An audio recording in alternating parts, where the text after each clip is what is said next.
Hey there. We at Blue Wire just wanted to take a second to thank you for listening to this podcast. We know everything outside is pretty scary and uncertain, but we're committed to helping you get through your day by talking about the sports and teams that you love most. If you're looking for more great podcasts to distract you, check out BlueWirePods.com.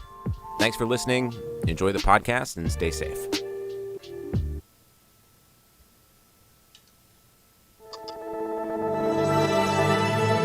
Blue Wire. Kirk Cousins, he's going to be a Minnesota Viking. This was the right call. Cousins, pressure, hit as he throws, going for Thielen. He's got it! Touchdown! Oh my Diggs, stay on! Oh my God! 30, no 10, touchdown! It's a Minneapolis Miracle! All right, welcome in, everybody. Welcome to Bleeding Purple, a podcast about the Minnesota Vikings. I'm your host, Adam Patrick from thevikingage.com. We are part of the Blue Wire Podcast Network, and we are brought to you by BetOnline.ag. All right, joining me as always is Eric Strack from MinnesotaSportsFan.com. And joining us today is a special guest who covers the Vikings for Vikings Corner and also covers the Minnesota Golden Gophers for Score North and GopherHole.com. Please welcome Mr. Daniel House. Welcome, Daniel. Hey, thanks for having me. Is this what like virtual content looks like? I'm seeing this 3-split screen, and it's like technology that I've never seen before. Oh yeah, this is a preview of the draft. That's what it's gonna look like. All right. Now, Daniel, before we get started, I know you're a bit of a soda connoisseur. So I want to know, when you're just making a quick stop in a gas station or a grocery store, for something to drink, what's the soda you're grabbing? Do you grab the same one every time, or do you like to switch it up? Well, see, I'm a craft soda guy, so when I'm going to a gas station, I'm gonna have to like settle for something that's not my league normally. But I probably go with Dr. Pepper. I like that type of soda. Got that cherry hint to it. But if you want a Dr. Pepper soda that is a craft style, you got to get them. It's called McFuddy's. It's got some pepper elixir in it. That really, it's basically Dr. Pepper on steroids, I would say. Oh man, Eric, do you have a favorite? I mean, you're talking to the right guy when it comes to this. I drink way too much soda and as many energy drinks as I can get in one day, and but I'm not as crafted with my soda drinking as Daniel is. I usually go Mountain Dew, but I will go Dr. Pepper. Root beer if I'm going fountain. I love fountain root beer. A&W, Barks, doesn't really matter, but fountain root beer, and if I'm getting it in can form, it's usually Mountain Dew. Yeah, I'm a cherry 7-Up guy myself, and then if it's the fountain, I like they got the Coke machine or whatever. You can make whatever you want. I like the strawberry Sprite from that. So great soda talk to kick off the show today. And before we get into some draft talk with Daniel, let's just get into this super fun Odell Beckham rumor talk out of the way. So today, WFAN's Mark Malusis, also known as Moose, broke Vikings Twitter today and decided to post a rumor that he heard from one of his sources, quote unquote, that the Vikings and Browns have been talking about a trade that would send Odell Beckham to Minnesota, and a 2nd and a 5th round pick from next year to Cleveland. So, guys, what is going on, and is pursuing Odell Beckham the right move for the Vikings right now? We'll start with Daniel.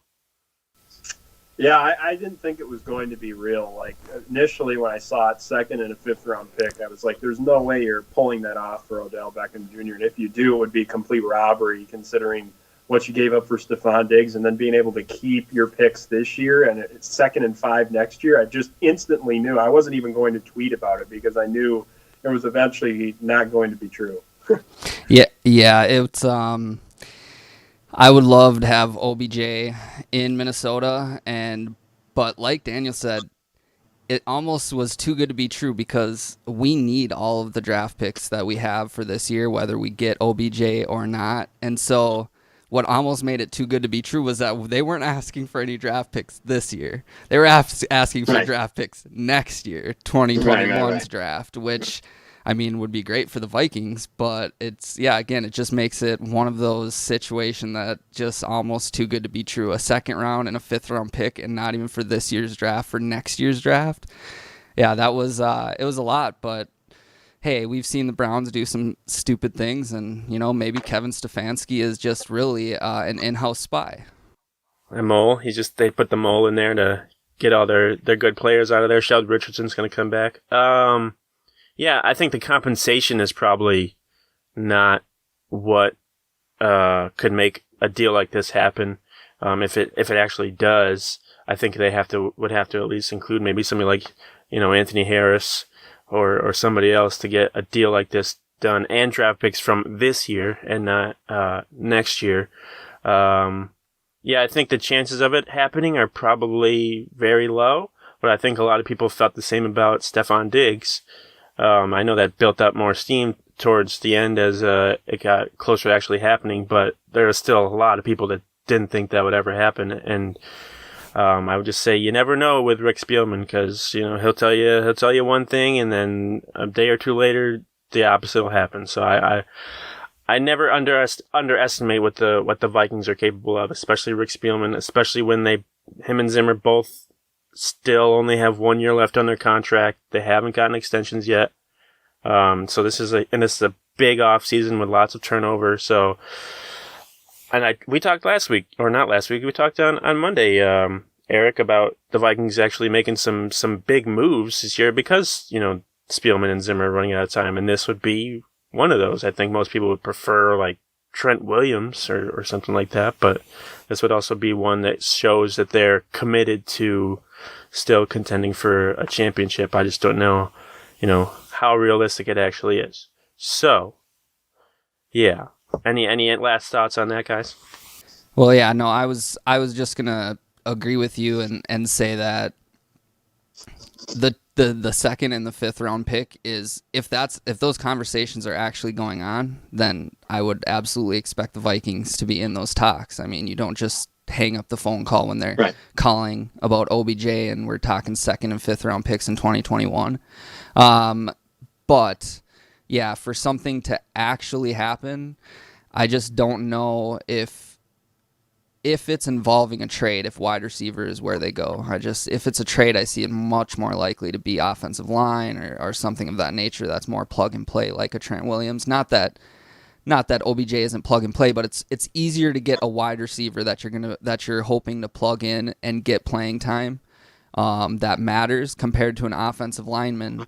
You get an offensive lineman in the second or third round and you're expecting him to contribute right away.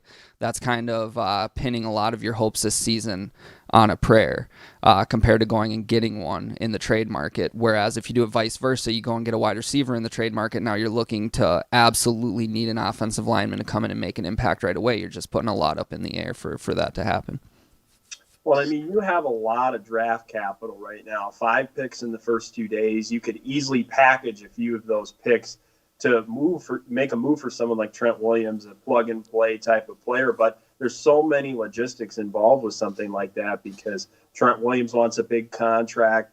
The Redskins are going to want more compensation than a team's willing to give them. So for me, it comes back to, if you're going to make a trade, it's got to be the right value for you, because you have the opportunity to really add instant impact players in those first 5 selections. So you have to be sure that that trade is the best for you and it fills a hole that you don't feel like you can patch through the draft. All right, so enough of that Odell Beckham stuff. That was good, distraction from anything that's going on these days. So we'll move into some draft talk with Daniel. I think, Eric, you said you had some questions for that, so we'll kick things off with one of your questions for him. Yeah, I mean, as far as the draft is concerned, I guess let me get my little question sheet here. Oh boy. I guess my biggest was we kind of talked about this a little bit, Adam. Where do you see Daniel movement for the whole NFL, right? And how movement around in the draft, trading up, trading down, how you expect that to be affected with it all being virtual. Not just that, but Rick Spielman specifically. Do you see him as possibly moving up more likely than moving down? He likes to move down most of the time, likes to gain picks, but this year he might not have had the workouts for some of those college guys. So is he more likely to move up, etc.? Where do you see Rick Spielman and the draft when it comes to movement? I don't see the draft strategy changing all that much because they'll figure out a way to make this work from a technology standpoint. They're going to run tests. I even heard they're going to have like a mock draft type of thing with all NFL teams to go through the process of this to make sure that there's no hitches. When I see what Rick Spielman has in terms of ammo right now, with the extra compensatory pick that they have, there's options to package that in a move up for someone. I would anticipate a move up happening if it's going to in the first round because there'll be someone that they covet, maybe like Javon Kinlaw takes a slide down the board and he's within 5 to 7 picks. The other guy I would watch as a trade up candidate is Tristan Wirfs from Iowa. We don't know exactly where the tackles are going to fall on the board. I mean, where is he selected? Is he a top 10 pick? I believe so. In my estimation, I would guess he's probably the first tackle off the board. Wills is going to be in the competition with that. Where does Becton fall? There's the tackle tiers really don't change too much for me when I'm looking between the guys that I just mentioned and then Ezra Cleveland's, Josh Jones, people like that. I could see Ezra Cleveland being a guy that the Vikings even look at pick 25. He's gaining a lot of steam. You look at the workout metrics. He's 75% comparable to Brian O'Neill in terms of testing. He's in the 90th percentile in a lot of the key testing metrics that you're looking for. So the Vikings have options with 2 first-round picks. They could move back, move down. I don't see the strategy changing all that much because they'll still be able to work the phone lines. The phone lines don't change at all. That's where you're making those types of calls. And I would estimate that they'll have groups of people on different calls, and then the main people who are doing the trades are going to be on the phone making those calls. Just piggybacking off of that question, do you think that the Vikings are more likely to trade back into the first round this year after their first 2 picks or trade out of the first round after their first pick in the first round? It's really tough to project, especially when you don't see how the board shakes out. If you see guys that they love falling down the board and you feel like you got maybe 5 or 6 guys that you could pick within that maybe 25 to 45 range, what do? Do you decide to move back from 25? If you're at 22 and you're starting to see someone fall into that 17 range, maybe you're considering a trade up. There's a lot of different options, especially, like I said, with that 3rd round comp pick coming into the equation, having the extra 1. They could essentially move back up in and play the old Sharif Floyd, Cordero Patterson, Xavier Rhodes type of draft where they pick 2 guys and then move back in. Personally, I'd like to see them keep their picks and maybe move back from 25 and accumulate more of them because this draft, to me, the sweet spot is going to be between 30 and about 105. There's a lot of really good players clustered in that category. Unless you're moving up, there's probably 3 guys that I would consider moving up for if I'm the Vikings. 1, Tristan Wirfs, just because he's a rare athletic specimen. I mean, you just don't see guys like this very often. And he hasn't even reached his full potential yet from a technique standpoint. Then I'm looking at C.J. Henderson, who would instantly solidify the cornerback position. You need that premier guy in the first round. You look at his traits, very similar to Xavier Rhodes. And I just love what I see on tape from him. And then Javon Kinlaw, like I mentioned, if he's within 5 to 7 picks of 22, that 3-tech position is really important to me. I believe that everything centers around stopping the run with Mike Zimmer, and I wrote a piece about that. If opponents are in 3rd and 4, 3rd and 3 all game long, it really takes away that aggressive mentality that Zimmer's so great at dialing up different creative sub packages, blitzes, things like that. So those are the 3 guys that I would possibly consider trading up for, and then see how the board shakes out. Maybe you possibly move back from 25. And you mentioned some of the names specifically, and that you would look at moving back with one of those picks in the first round.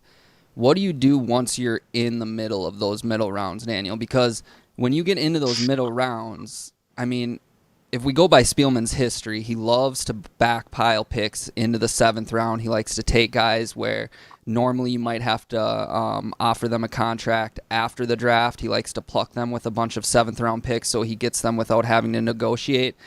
Where do you see that happening this year? Does he maybe use some of those late-round picks to move up because he didn't have the opportunities he would normally have to watch these guys in the offseason as they prepare for the draft?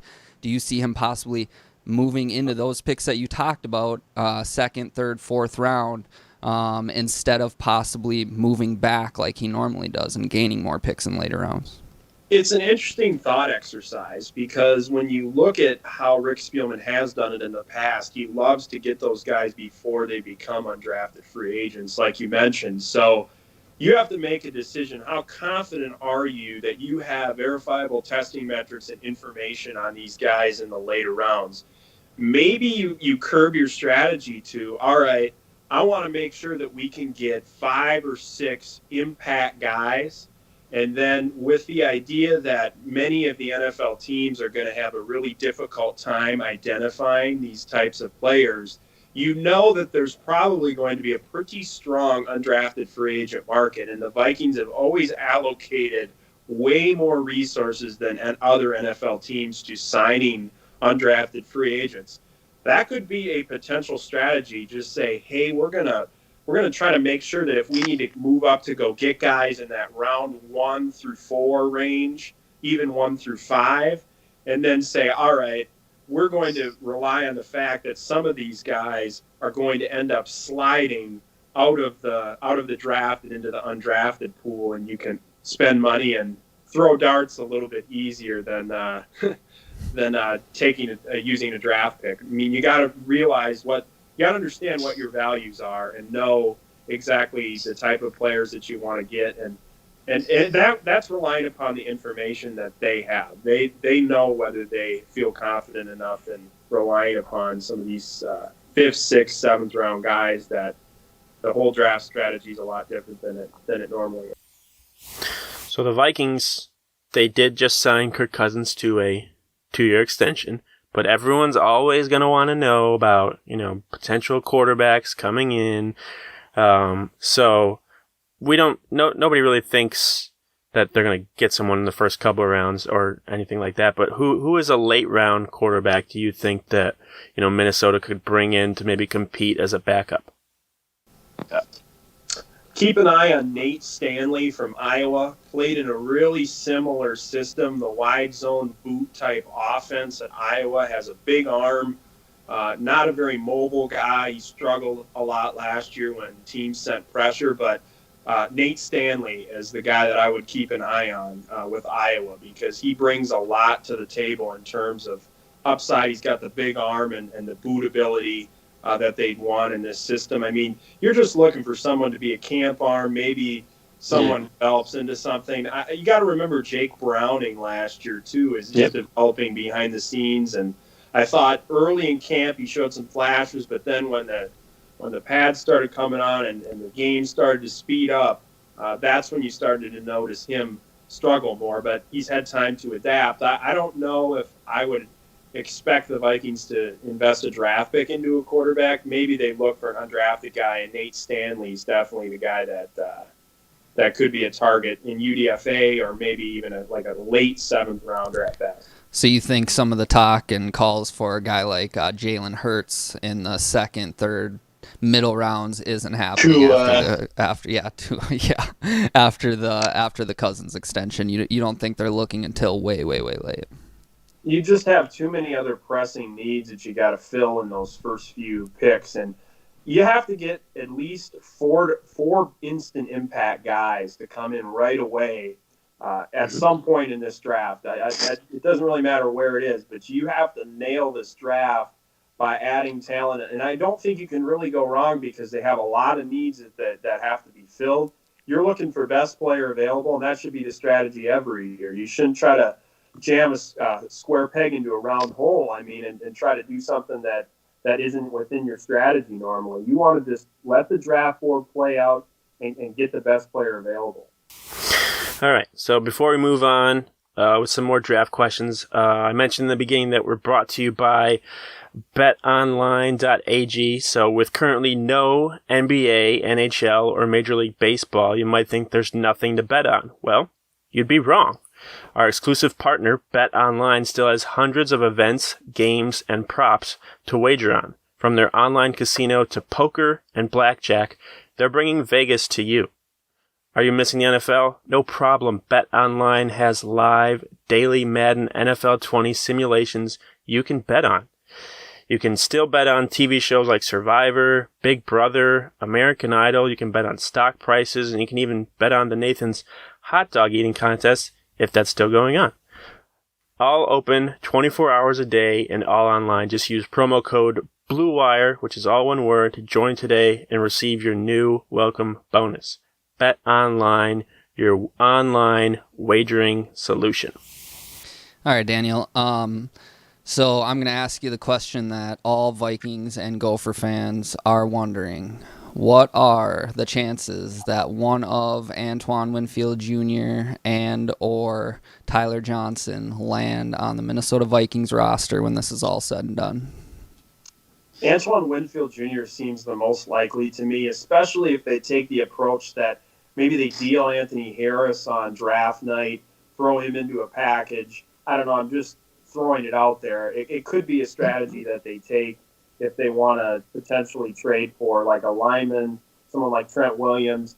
They could also move him just to free up cap space. I wouldn't anticipate it. My guess is that they'll bring Harris back. They'll play on the franchise tag, and that's exactly what they're going to do. But even with that in mind, there's a scenario where Antoine Winfield Jr. could fit in this team because he can play safety, he can play nickel, he can play corner in a pinch. I mean, he has the flexibility and versatility to play all of those positions. So Zimmer loves those DBs that can play all the positions in the back end. So with someone that tested as well as he did, I was surprised. I thought he really nailed the combine. I thought he'd do well, but he really shattered my expectations in terms of RAS scores, being right in alignment with his dad. I know a lot of people around the league were really interested to see if he'd be close to his dad, and they were within 2 points in terms of RAS. So it's really interesting to see how they play really similar. Winfield comes in the box and hits people and run support just like his dad did. And he has the instincts, those ball skills. I mean, some of the best in the draft. With those skills and the way that Zimmer uses people creatively in the secondary, it feels like a natural fit to me. And Tyler Johnson, we'll see how the board plays out. He didn't get to run anything for at the pro day because of the COVID-19 pandemic, but you see what he can do in terms of route running in the short to intermediate game. I don't think he gets enough credit for his vertical releases either. When you draft a flex Matt Simon receiver, you're going to get someone with technical skills that are really polished. I would compare him to Mohamed Sanu, player that PJ Fleck coached at Rutgers. Very, very similar, comparable skill sets. They tested close. That's my anticipation. We didn't see Tyler's numbers, but when I see what Mohamed Sanu tested like, I would anticipate Johnson similar. The biggest question was how fast he was going to run, and we didn't get a chance to see that. So if the team takes a chance on him, they know that they're going to get production. I mean, the way that he produced at the University of Minnesota, when Minnesota needed a big play, they were going for Tyler Johnson. And he's got that playmaking ability. I don't even think he gets enough credit for his ability to create in space. I mean, he had a lot of big plays where he catches a glance throughout a slant, skinny post type thing, and he just reads the field and creates a big play after the catch. So if teams are willing to look past the idea of not having the speed testing, I would rely on Johnson to come out of the slot. He would fit what the Vikings are looking to do if they want to add a guy that complements Thielen, maybe a slot receiver that has the versatility to play outside, which I think he has. Well, and that kind of brings me to a follow-up question. There's nobody better to ask than you because of all the work that you put into both the Vikings, the NFL, and the Gophers, and college football.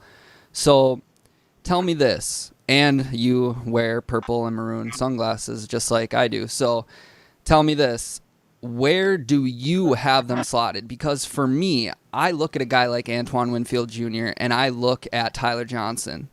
And for me, they look like steals. Like, if you really believe that you can get Antoine Winfield Jr. in the second round and you need a safety or you need a slot corner into a safety eventually, then for me, it almost doesn't make sense to go and draft that in the first round because to me, I don't know, once it's all said and done, does anybody out of all of these safeties have a better career than Antoine Winfield Jr.? I don't know if I can say that. And the same thing with Tyler Johnson, given what I know about his work ethic, his route running, how polished he is for a guy who was a quarterback only 4 years ago. It wouldn't surprise me if he plays 10 years in the NFL. I'm not saying that he's going to be a Pro Bowler year in and year out, but have a long career where he is productive. I mean, where do you have these guys pinned up against their competitors at their positions?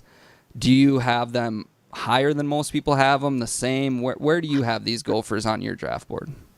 I would have Winfield higher than most people and Johnson right about the same.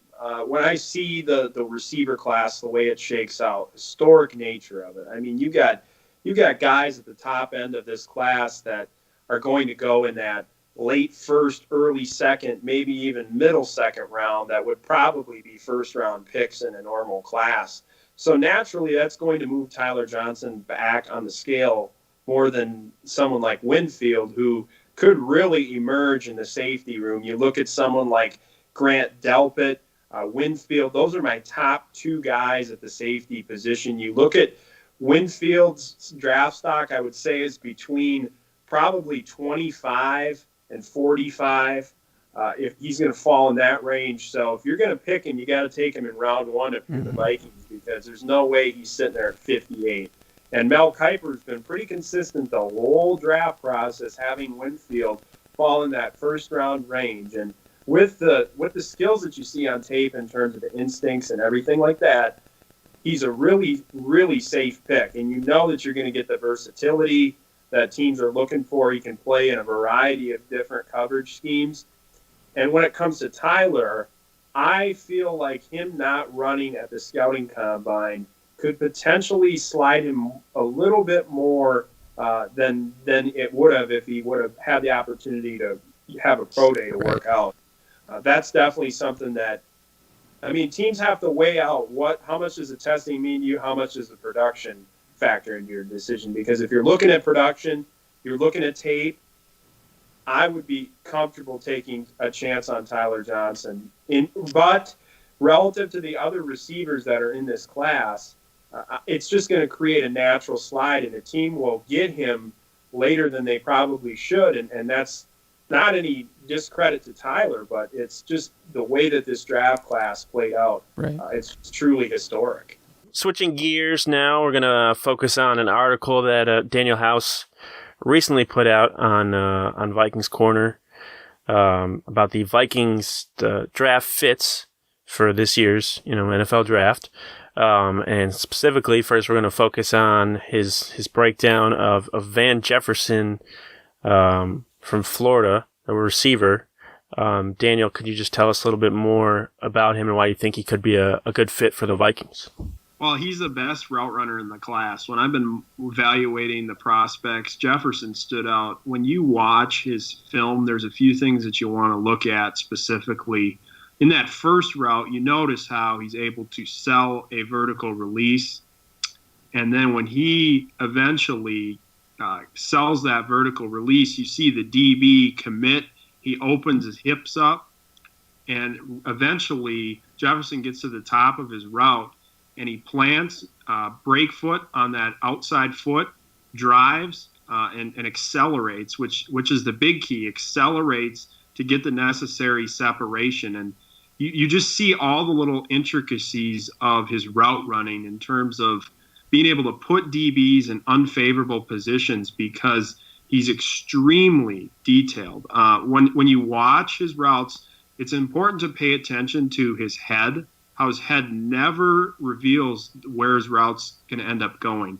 He always keeps his head still until the last second, and he'll just whip his head around and finish out the route. You can see in that red zone clip in the LSU one, it'll be coming up after this one.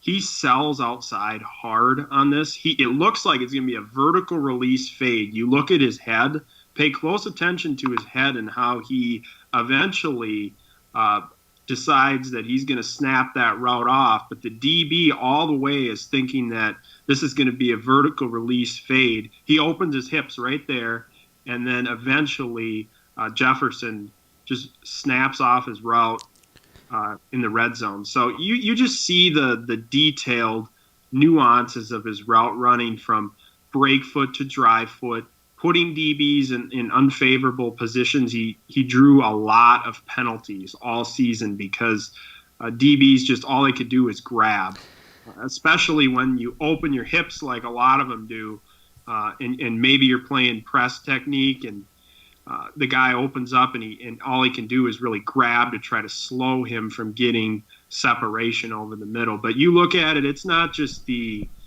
vertical separation routes, it's the intermediates. He's really, really great at getting separation, and that's one of the things that I feel like is most important in a wide receiver. And a lot of people think he's an exclusive slot guy, but I believe he can play in the slot and outside. There's just a lot of upside and intrigue by a guy that can run routes like this. His dad is a 13-year NFL veteran, Sean Jefferson. Mm-hmm. And so he's off the pedigree of a guy that's now a wide receivers coach in the league.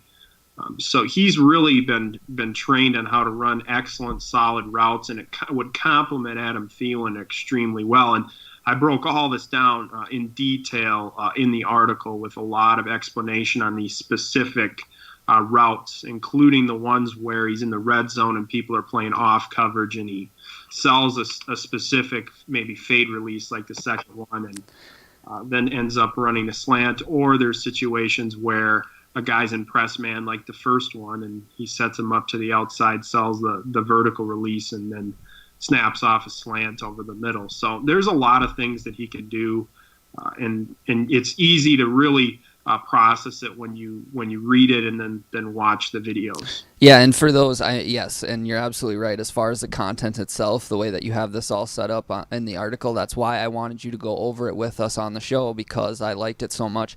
For those of you who might be listening and not watching on YouTube, if you go to the Minnesota Sports Fan YouTube page, you can watch what we're talking about, and Daniel is breaking this film down here for us.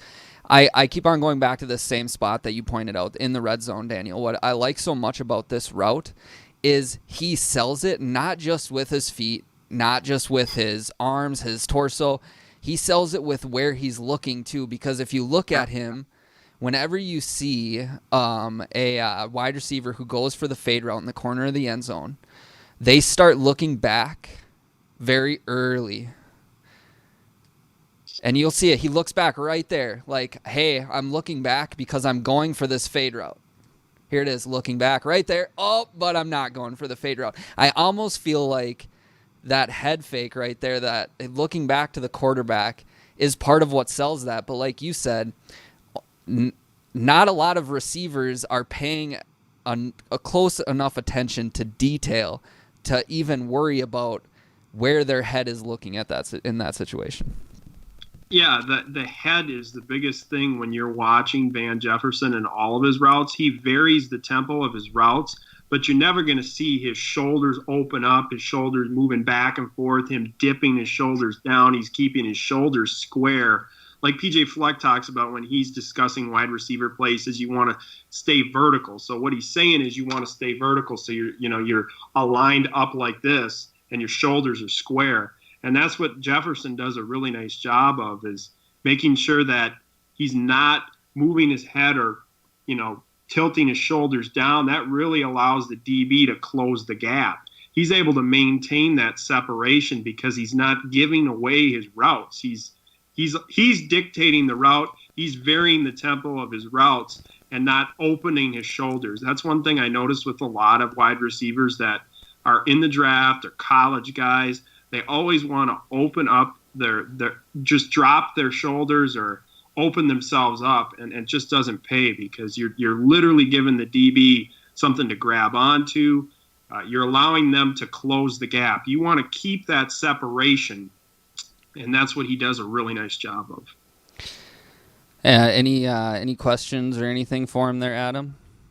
I don't think so. I just he kind of reminds me of Stephon Diggs, with just his underrated route running, and I still don't understand sometimes why route running is so underrated when it comes to, some of these top draft prospects, because you can look at a lot of the guys near the top, they're just like, oh, he's super fast, and he can just blow away from everybody. But, you get to the NFL, everybody's fast. So when you get to the NFL, you got to be able to create separation, and that's where, route running comes into play. So I like this guy a lot, too.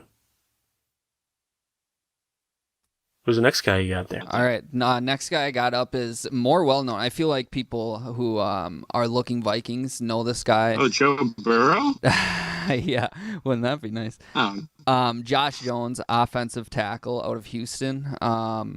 He was actually, to give away our mock draft that we have coming out, we did a mock draft where we called 32 Vikings accounts on Twitter, and they're also some of our biggest followers, and we had Adam was one of them, and they did one pick for each team. Each player, each person got a team, and we just went down and called everybody, and Josh Jones actually went to the Vikings in our draft.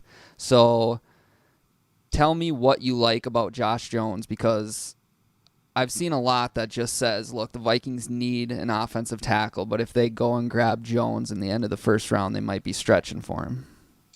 Josh Jones is upside, and you could possibly trade back a few picks and still get him. That's one of the scenarios that I discussed earlier, was possibly looking to move back from 25, maybe take a corner at 22. There's options like that. When I watch Josh Jones, I see the upside. I love the athleticism, the length that he brings to the table. For being a guy with his type of size, he is very, very smooth and agile. I watched him at the Senior Bowl and the Senior Bowl TV coverage, and I became really impressed with him. I thought his technique looked a lot better than maybe it did earlier in the season at the Senior Bowl. And throughout the film progressions later in the season, you'll notice that he looks a little bit more comfortable. This was one of the first games of the year, and you'll see he's super athletic, and he can get, use a smooth pass set, but he gets in a position where sometimes he'll get off balance, he'll lose his footing, and then he just tries to pancake the defensive end rather than trying to just stay on his feet, finish the pass set, and redirect the rush. But I love the mean streak that he has that you'll see occasionally, and more importantly, the ability to get out on the move in the screen game. And not only that, but anything that you want to run from an outside zone perspective where you want to pull him and move him out in space, he's effective in that area too. So pass protection, he's solid there, but he just needs some more technical polishing. I think he's got really excellent skills in terms of being able to move in space and help in the running game too, which is something the Vikings are looking for in a tackle prospect. He checks all those boxes: the size, the size metric that they're looking for, the athleticism, and not only that, but I like that they can move him out in space and use him in those ways that really fit the outside zone rushing scheme. And I really went into detail on it and specifically explained it in the post. Could he start as a rookie, do you think? If the Vikings wanted to move Reef inside, maybe? Yeah, I would be very confident in him starting right away. Also, he has the ability to possibly swing inside in a pinch if you need him to play guard. There's options with Josh Jones. I don't see a lot of people talking about that, but I would feel confident moving him inside to play guard as well. So you're always looking for guys that can play multiple positions. And when I see Josh Jones, there's flashes of that potentially aligned there at the Senior Bowl occasionally in a few drills too. Do you like that that he's left tackle in college, that the only guy that you'd really have to replace would be Riley Reef, and then you could, and not even that you have to do it year one, but let's say Riley Reef either year one or after this year goes off, leaves the Vikings. That's if you could draft Josh Jones and he works out, I mean, you don't really have to do any other maneuvering around. Do you like that he's already on the left side and you already have somebody who you hope can carry you on the right side? I like that because I really don't want to move Brian O'Neill at this point because he's been so great on the right side. There's a world where, yes, he would project as a great left tackle, but why mess with that when you feel like it's going well? Add someone on the left side, and if he can possibly swing and play both positions, that's a huge asset. Riley Reef, they could have restructured his deal and moved money to the back half of it, but I like that they haven't done that. It means that they're not committing to him, past the season. So right. That they're definitely considering left tackle prospects in this draft, and who knows, you could get in a situation where he becomes part of a package deal in a draft night trade. I mean, I'm just throwing it out there as a hypothetical. Right. Like, it gives you a ton of flexibility knowing that, hey, if you draft the left tackle, Riley Reef, you're not committed to him much past this year. Yeah, that's all I got. That's enough film for me. I love it. That's more film review on the draft than I've had all season. So I think I'm good. I had just one more question, is just in general to finish things off. With camps, mini camps, and OTAs and stuff probably not going on this year. Do you think that that'll cause more teams to draft less for maybe potential and look to add more guys that they know can come in and make an impact this year because of that lack of ability to coach them up this offseason? It's certainly intriguing to think about all of the layers that are associated with this current COVID-19 pandemic, not only the draft day stuff, but the implications of mini camps and OTAs. So, yeah, I mean, if you're in a position where you have a more polished product that you feel can come in immediately versus an upside guy that maybe you don't really know what you have yet, he requires more coaching. Are you willing to invest in that with so many unknowns and the possibility of needing a guy to come in right away and make a contribution, and not even maybe an immediate contribution, but someone who, if you have an injury, can slide in and play?